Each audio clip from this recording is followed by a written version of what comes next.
ఆయన్ని అరెస్ట్ చేసినట్టు తెలుస్తోంది. ఇంతకే కాకుండా కడప వినాయక నగర్లోనే ఒక ల్యాండ్ విషయంలో కూడా దాడి చేశారన్న విషయంలో కూడా ఆయన పైన కేసు నమోదైంది. లుకౌట్ నోటీసులు జారీ చేశారు. అయితే కువైట్ వెళ్తుండగా ముంబై ఎయిర్పోర్ట్లో అరెస్ట్ చేశారు అక్కడి పోలీసులు. ఆ తర్వాత వెంటనే కడప పోలీసులకి సమాచారం అందించారు, కడప పోలీసులకు అప్పగించారు. అహ్మద్ బాషా అరెస్ట్తో ఒక్కసారిగా కడపలో హైటెన్షన్ నెలకొంది. చిన్న చౌక్ పోలీస్ స్టేషన్కి భారీ ఎత్తున వైసీపీ శ్రేణులు చేరుకుంటున్నారు. అహ్మద్ బాషా అరెస్ట్లో హై డ్రామా చోటు చేసుకుంది. తొలుత డిటిసికి తరలించారు, ఆ తర్వాత ప్రత్యేక వాహనంలో మరొక ప్రాంతానికి తరలించారు. ఎక్కడికి తీసుకెళ్తున్నారో తెలియక అయోమయంలో ఉన్నారు. చిన్న చౌక్ పోలీస్ స్టేషన్ డిటిసి వద్ద భారీగా పోలీస్ బందోబస్తు కొనసాగుతోంది. ఇప్పటికే స్పెషల్ టీమ్స్ వజ్ర వాహనం కూడా రంగంలోకి దిగింది. ఇక్కడ మీకు కనబడుతున్నటువంటి వ్యక్తే అమ్జద్ బాషా తమ్ముడు అహ్మద్ బాషా. ఆయనే మాజీ డిప్యూటీ సీఎం తమ్ముడు. ఆయన పైన సోషల్ మీడియాలో అనుచిత వ్యాఖ్యలు చేసిన విషయంలో ఆయన పైన కేసు నమోదైంది. గతంలో వినాయక నగర్లో ఒక స్థలం వివాదంలో కూడా ఆయన దాడి చేసిన విషయంలో కూడా కేసు నమోదైనట్టు తెలుస్తోంది. అంతేకాదు కడప ఎమ్మెల్యే మాధవిరెడ్డి పైన కూడా ఇష్టానుసారంగా మాట్లాడినట్టు తెలుస్తోంది. ఈ విషయంలో కూడా ఆయన పైన కేసులు నమోదయ్యాయి. అయితే పలు కేసుల విషయంలో ఆయన పైన లుకౌట్ నోటీసులు జారీ చేశారు. ఈ లుకౌట్ నోటీసుల ఆధారితంగా ఆయనని కువైట్ వెళ్తుండగా ముంబైలో పోలీసు అక్కడ ఎయిర్పోర్ట్ అధికారులు అడ్డుకున్నారు. ఆయన్ని అరెస్ట్ చేశారు. వెంటనే కడప పోలీసులకు సమాచారం ఇచ్చారు. ఎమ్మెల్యే మాధవిరెడ్డి శ్రీనివాసరెడ్డిని అసభ్యకర పదజాలంతో దూషించారంటూ కూడా అహ్మద్ బాషా పైన కేసులు నమోదయ్యాయి. టీడీపీ పొలిట్ బ్యూరో నేత శ్రీనివాసరెడ్డి పైన కూడా పోలీస్ స్టేషన్లో దాడి చేశాడని కూడా అహ్మద్ బాషా యత్నించారనేది ఆరోపణలుగా ఉన్నాయి. సో ప్రస్తుతం ఆయన్ని మరి కాసేపట్లోనే కడప కోర్టులో హాజరుపరిచే అవకాశం కనబడుతోంది. ఇదొకటే కాదు, గతంలో అనేక కేసులు కూడా నమోదయ్యాయి. అయితే నిన్న తాజాగా శనివారం రోజున అహ్మద్ బాషా సోదరుడు అంటే మాజీ డిప్యూటీ సీఎం అమ్జద్ బాషా కూడా కడపలో ఒక వివాదానికి సంబంధించి నిందితుడిని తీసుకువెళ్ళి పోలీసు అరెస్ట్ చేస్తే అక్కడికి వెళ్ళిపోయి ఒక్కసారిగా బలవంతంగా ఆ నిందితుడిని తీసుకొని వెళ్ళారు. సో ఆయన అనుచరుడు ఆ నిందితుడని తెలుస్తోంది. కొందరు మహిళలు కలిసి ఒక వ్యక్తికి డబ్బులు ఇచ్చారు. ఆ డబ్బులు కాస్త ఆ వ్యక్తి ఎవరైతే మహేశ్వరెడ్డి డబ్బులు తీసుకున్నారో మహేశ్వరెడ్డి కాస్త నేను తీసుకోలేదు డబ్బులు, ఇంకొక వ్యక్తికి ఇప్పించాను. ఆ వ్యక్తి ఇబ్రహీం మియా అనే వ్యక్తికి డబ్బులు ఇప్పించాను. ఆ డబ్బులు ఇచ్చి నేను మోసపోయానని చెప్పిన నేపథ్యంలో ఇబ్రహీం మియా రోడ్డు పైన కంటికి కనపడగానే వెంటనే మహిళలు కొంత ఆగ్రహం గురైపోయి ఆయనపై దాడి చేశారు. ఆ తర్వాత పోలీసులకు అప్పగించారు. అక్కడికి చేరుకొని అమ్జద్ బాషా మాజీ డిప్యూటీ సీఎం ఏకంగా అక్కడ ఆ వ్యక్తిని కూడా ఇబ్రహీం మియాని కూడా అక్కడి నుంచి బలవంతంగా తీసుకెళ్లారు. సో ఒక్కసారిగా మహిళలు కూడా అమ్జద్ బాషా ఇంటికి వెళ్ళి ధర్నా చేపట్టారు. ఒక్కసారిగా ఇటు అరెస్టులు, ఒకవైపు అమ్జద్ బాషాకు సంబంధించినటువంటి కొంత వ్యవహార శైలి, ఇవన్నీ కూడా ఒక్కసారిగా కడపలో హైటెన్షన్ క్రియేట్ చేస్తున్నాయి. మరి ఆర్టీవీ స్క్రీన్ పై రైట్ సైడ్ బాక్స్లో చూడండి, అక్కడ అమ్జద్ బాషా బ్లూ కలర్ టీ షర్ట్లో అలా మెల్లగా నడుచుకుంటూ వస్తున్న వ్యక్తి ఆయనే అమ్జద్ బాషా సోదరుడు. ముంబై ఎయిర్పోర్ట్లో ఆయన అలా వస్తున్నటువంటి ఆ దృశ్యాలు రికార్డ్ అయ్యాయి. అయితే వెంటనే అక్కడి అధికారులు ఆయన్ని వెళ్లకుండా అడ్డుకొని ఆ తర్వాత కడప పోలీసులకు సమాచారం ఇచ్చారు. ప్రస్తుతం కడప పోలీసుల సమక్షంలోనే ఆయన ఉన్నారు. ఇంకా ఎక్కడున్నారనేది మాత్రం ఇంకా చూపించలేదు. ఏ పోలీస్ స్టేషన్లో ఉన్నారు ఏంటి అనేది కొంత ఆసక్తి రేస్తుంది. ఒకసారి కడప నుంచి మా ప్రతినిధి కిషోర్ అందుబాటులో ఉన్నారు. కిషోర్ దగ్గరికి వెళ్దాం. కిషోర్, ఏంటి కడపలో ఎటువంటి హైటెన్షన్ కొనసాగుతోంది? అమ్జద్ బాషా తీరు ఒక రకంగా శనివారం రోజు ఆయన వ్యవహరించిన తీరు చర్చనీయాంశంగా ఉంది. ఆ తర్వాత నిన్న అమ్జద్ బాషా తమ్ముడు అహ్మద్ బాషాను కూడా ముంబై పోలీసులు అరెస్ట్ చేయడం, తర్వాత కడపకి అప్పగించడం. సో ప్రజెంట్ ఆయన ఎక్కడున్నారు, ఆయనపై ఎటువంటి కేసులు నమోదు చేయబోతున్నారు, ఎప్పుడు కోర్టులో ప్రొడ్యూస్ చేసే అవకాశం ఉంది, వైసీపీ శ్రేణులు ఎటువంటి ఆందోళన వ్యక్తం చేస్తున్నారు?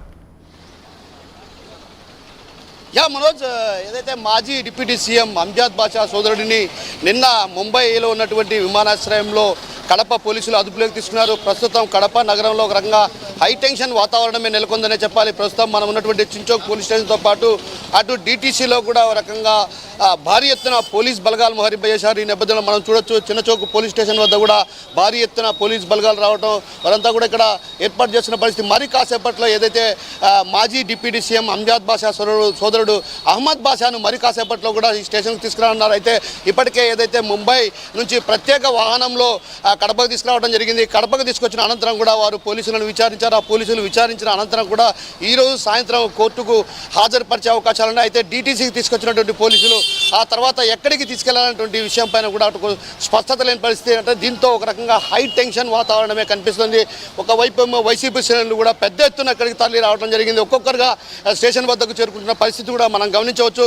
ఏదైతే ఇటీవల కాలంలో కూడా ఏదైతే మియా అనే వ్యక్తి కూడా తనకు డబ్బులు ఇచ్చి మోసం చేశాడని మహిళలు కూడా ఆయన పట్ల కూడా కొంత దురుసుగా ప్రవర్తించడంతో ఆ నేపథ్యంలో కూడా ఒకసారిగా స్టేషన్కి తీసుకెళ్లిన నేపథ్యంలో కూడా అక్కడికి అంజాద్ బాషా వెళ్ళి ఆ తర్వాత వారిని మియాను తీసుకెళ్లడం జరిగింది. ఇది కూడా కొంచెం చర్చనీయాంశాన్ని దారితీసిన పరిస్థితి. ఈ నేపథ్యంలో మనతో పాటు వైసీపీకి సంబంధించినటువంటి శ్రేణులు ఉన్నారు. వారిని అడిగి తెలుసుకునే ప్రయత్నం చేద్దాం. తొలుత వైసీపీ అధికార ప్రతినిధి జయచంద్రారెడ్డి గారు ఉన్నారు. ఆయన అడిగి తెలుసుకునే ప్రయత్నం చేద్దాం. చెప్పండి అన్న. అంజాద్ బాషా తమ్ముడు అనే తప్ప అతనేం తీవ్రవాది కాదు. ఎక్కడైనా కానీ అతన్ని ఓపెన్గా తీసుకురావాలా. మీరు అరెస్ట్ చేసి తీసుకొచ్చిన తర్వాత మీరు ఎక్కడ ఉండాలనేది ఎవరికి తెలియకుండా మీరు ఎందుకు దాస్తున్నారు? 4:30కు తీసుకొచ్చారు. ఈ స్టేషన్ కాడికి వస్తే ఆ స్టేషన్ కాడ పోలీసు వాళ్ళని పెడతారు, ఆ పోలీస్ స్టేషన్ కాడికి పోతే డీటీసీలో పెట్టామంటారు, డీటీసీలో నుంచి ఇక్కడికి తీసుకొచ్చామంటారు. ఆయన ఏమైనా తీవ్రవాదా? మీరు ఎందుకు బహిర్గతం చేయడం లేదు? మీడియాకు కూడా దాచిపెట్టేసి మీడియాను కూడా రావద్దని రోజు 10 నిమిషాలకు ఒకసారి వెహికల్ మారుస్తూ వెహికల్ తిప్పుతున్నారు. అతను ఏం తీవ్రవాది కాదు కదా. కడపలో అతను కూడా ఒక నాయకుని తమ్ముడు మాత్రమే. తీవ్రవాది అయింటే మీరు దాచిపెట్టాలా. మీరు ఎందుకు మీ పోలీసుల చేతిలోకి తీసుకుంటున్నారు లాను? పోలీసులు కూడా దీంట్లో బాధ్యత వహించాల్సి వస్తుంది. మీరు ఎక్కడైనా కానీ మీడియాకు కానీ పబ్లిక్ కూడా తెలిసేటట్టుగా మీరు మీ సెషన్లో పెట్టండి. తప్పు చేసింటే కోర్టు నిర్ణయిస్తుంది. తప్పు చేసినాడా జైలు పంపించాలన్నా బెయిల్ ఇవ్వాలన్నా అనేది. మీరు దాచిపెట్టి ఇది చేస్తే తీవ్రవాది కిందనే చూస్తున్నారు. మీరు తీవ్రవాది ఏం కాదు. ఆయన ఒక నాయకుని తమ్ముడు, ఎక్స్ డిప్యూటీ సీఎం తమ్ముడు. మీరు ఎందుకు అంత కక్ష సాధింపులు చేస్తున్నారు?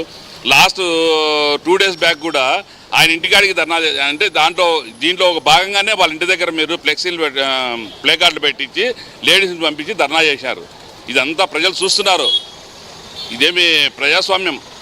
మీరు చేసేది ఏదో తెర వెనక చేస్తారనుకుంటారేమో. తెర వెనక తెర ముందరనే బాగా ఓపెన్గా తెలుస్తుంది.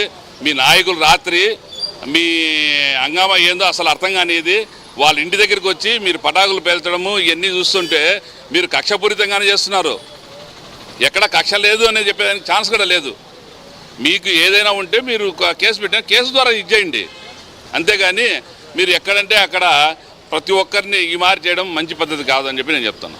సో ఒక రకంగా వైసీపీ శ్రేణులను కవింపు చర్యలకు పాల్పడుతున్నటువంటి పరిస్థితి ప్రధానంగా కనిపిస్తుంది. ఏదైతే నిన్న అంజాద్ బాషా సోదరుడిని అరెస్ట్ చేసిన తర్వాత కూడా కడపలో ఒక రకంగా అంజాద్ బాషా సోదరుడి ఇంటి నివాసం అంటే ఏదైతే అంజాద్ బాషా నివసిస్తున్నటువంటి ప్రాంతానికి సమీపంలో కూడా బాణసంచా పేల్చడాన్ని కూడా అటు తీవ్రంగా వ్యతిరేకిస్తున్నారు. మనతో పాటు మరికొందరు వైసీపీ సంబంధించినటువంటి మైనారిటీ నేతలు ఉన్నారు. వారిని అడిగి తెలుసుకునే ప్రయత్నం చేద్దాం. చెప్పండి. గతంలో ఎన్నుడు లేని విధంగా కడపలో కొత్త రాజ్యం నడుస్తుంది. అందులో భాగంగా రెడ్ బుక్ పాలన అని ఒక రాజ్యాంగం నడుస్తుంది. ఆ రెడ్ బుక్ పాలనలో కక్ష సాధింపు చర్యగా నడుస్తుంది ఇప్పుడు. అందులో భాగంగా మా యువ నాయకుడు ఎస్బి అంజద్ బాషా గారికి మాజీ డిప్యూటీ సీఎం అయిన ఎస్బి అంజద్ బాషా వారి తమ్ముడు గారికి అరెస్ట్ చేయడం కావడం కనుక అటు ఇటు తిప్పుతూ మాకు తెలియకుండా ఎక్కడ ఉన్నారో తెలియకుండా తిప్పుతున్నారు. ఇది న్యాయమా? సో మొత్తం మీద ఏదైతే నిన్న అరెస్ట్ చేసినటువంటి పోలీసులు ఈరోజు ఉదయం తెల్లారుజామున ఎయిర్పోర్ట్కి తీసుకొచ్చి ఆ తర్వాత ఎక్కడికి తీసుకెళ్లారో తెలియని పరిస్థితి ఉంది. అయితే ఇది అప్రజాస్వామికం అంటూ కూడా చెప్తున్నటువంటి పరిస్థితి. మనతో పాటు మాజీ టీటీడీ బోర్డు సభ్యులు ఉన్నారు. ఆయన కూడా అడిగి తెలుసుకునే ప్రయత్నం చెప్పండి. ఒక విషయము, ఆ కేసు అనేది ఎప్పుడో 2 సంవత్సరాల ముందు ఉన్నటువంటి సాధారణమైన కేసు. అది రాజీ కూడా అయిపోయారు. కేవలం పోలీసులు కక్ష సాధింపుతో దాన్ని ఛార్జ్షీట్ వేయకుండా లోకాదాల్లో రాజీ కానికుండా కేవలం రెడ్ బుక్ పరిపాలన కిందనే ఈరోజు లుకౌట్